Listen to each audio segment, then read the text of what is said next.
Chers téléspectateurs, une expression populaire dit « goutte à goutte, l'eau creuse la pierre ».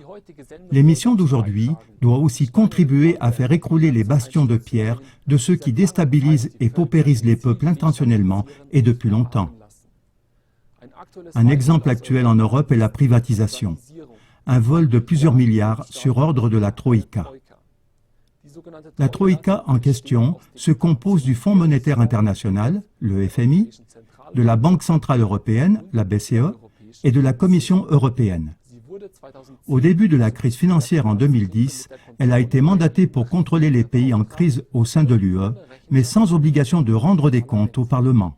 Depuis, la Troïka impose à tous les pays en crise l'obligation de vendre rapidement autant de biens que possible, et ce faisant, elle ouvre aux spéculateurs un marché extrêmement rentable.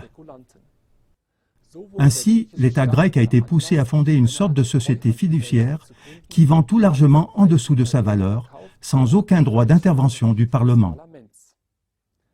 Tout ce qui est encore entre les mains de l'État est mis en vente.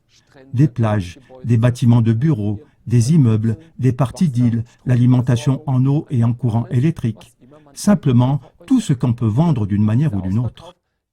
Cette liquidation est accompagnée de transactions sous la table, surtout quand il s'agit de projets de plusieurs milliards.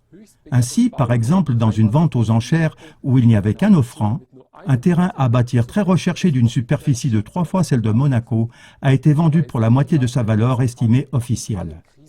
Et la Grèce n'est pas un cas isolé. Dans tous les pays en crise, les citoyens perdent des milliards lors de la liquidation de biens publics qui en fait leur appartient à eux. La question se pose. Quel voleur fait croire au peuple qu'il cherche à assainir les finances publiques et liquide par derrière les biens publics?